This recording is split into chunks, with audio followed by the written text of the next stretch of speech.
Siren ஒலிக்க விடப்பட்டதால் மக்கள் பதற்றம் அடைந்திருக்கிறார்கள். விவரங்களை செய்தியாளர் ராஜேஷிடம் கேட்கலாம். ராஜேஷ், இந்த சைரன் ஒலிக்கப்பட்டிருக்கக்கூடிய நிலையில் அங்கும் இந்த தாக்குதல் முயற்சி நடைபெறுகிறதா அப்படிங்கிற ஒரு கேள்வி எழுந்திருக்கு. அது பற்றிய விவரங்கள் என்ன? நிச்சயமாக சண்டிகரை பொறுத்தவரை நமக்கு தெரியும், 2 மாநிலங்களுடைய கேபிட்டலாக தலைநகராக இருக்கிறது. பஞ்சாப் மற்றும் ஹரியானாவினுடைய தலைநகராக இருக்கக்கூடிய அந்த இடத்திலும் போர் பதற்றம் நீடிக்கின்றது.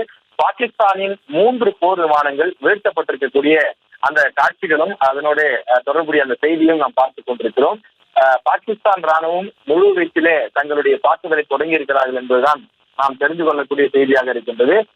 பார்டரிலே பயங்கர சண்டை என்பதும் தற்போது கிடைத்திருக்கக்கூடிய தகவலாக இருக்கின்றது. கிட்டத்தட்ட 8 மணிக்கு இந்த தாக்குதல் தொடங்கி தற்போது நேரம் செல்ல செல்ல இந்த தாக்குதல் தீவிரமடைந்து வரக்கூடிய அந்த செய்திகளைத்தான் தொடர்ச்சியாக நம்மால் பார்க்க முடிகின்றது.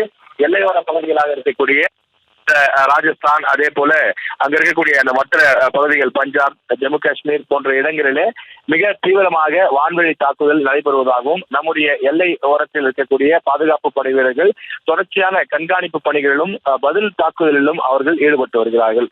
இன்றைய தினம் கூட வெளியுறவுத்துறை செயலாளர் செய்தியாளர்களை சந்திக்கும் போது குறிப்பிட்டிருந்தார், 16 இந்தியர்கள் அப்பாவி பொதுமக்கள் கொல்லப்பட்டிருக்கிறார்கள், பெண்கள் குழந்தைகள் போன்றவரெல்லாம் கொல்லப்பட்டிருக்கிறார்கள் என்ற ஒரு தகவலை தெரிவித்திருந்தார்கள்.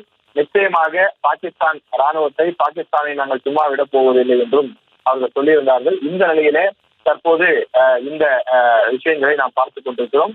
தற்போது கடந்த 3 மணி நேரமாக ஒரு 2 மணி நேரத்திற்கும் மேலாக தீவிர தாக்குதல் நடைபெற்று வரக்கூடிய நிலையிலே இப்போது வரை உயிர் சேதம் எதுவும் இல்லை என்ற ஒரு நல்ல தகவல் கிடைக்கப்பட்டிருக்கின்றது.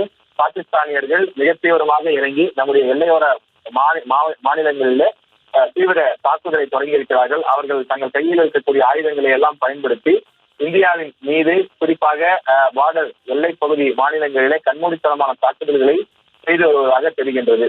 ஏற்கனவே இந்த எல்லை பகுதிகளில் போர் பதட்ட அச்சம் உருவாகி இருந்த காரணத்தினாலே தொடர்ச்சியாக கூடுதலான பாதுகாப்பு படை வீரர்கள் நிறுத்தப்பட்டிருக்கிறார்கள்.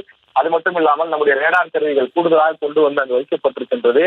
வான்வழி தாக்குதலாகத்தான் இது நடைபெறுகிறது. இதை நாம் இப்போது வரை ஒரு போர் என்றே எடுத்துக்கொள்ள முடியாது. நமக்கு தெரியும், போர் என்றால் எல்லைகளை கடந்து சென்று தாக்க வேண்டும். ஒன்று பாகிஸ்தான் ராணுவம் உள்ளே வர வேண்டும், இல்லை என்றால் நம்முடைய ராணுவம் உள்ளே செல்ல வேண்டும். தற்போது வரை அவரவர் எல்லையிலேயே நின்று கொண்டு நாம் வான்வெளி தாக்குதலாகத்தான் இதனை செய்து கொண்டிருக்கிறோம். இது தாக்குதலுக்கான பதில் தாக்குதல் என்றுதான் குறிப்பிடுகிறார்கள்.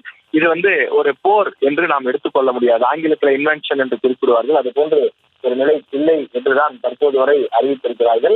இருந்தாலும் பாகிஸ்தானுடைய இந்த கண்மூடித்தனமான தாக்குதலில் நம் நாட்டு மக்கள் ஏற்கனவே கொல்லப்பட்டது போல இது போன்று எந்த விதமான ஒரு அசம்பாவிதமும் ஏற்பட்டுவிடக் கூடாது என்பதற்காக தொடர்ந்து பாதுகாப்பு முன்னெச்சரிக்கை நடவடிக்கைகளும் தொடர்ந்து தீவிர நடவடிக்கைகளும் எடுக்கப்பட்டு இருக்கின்றது.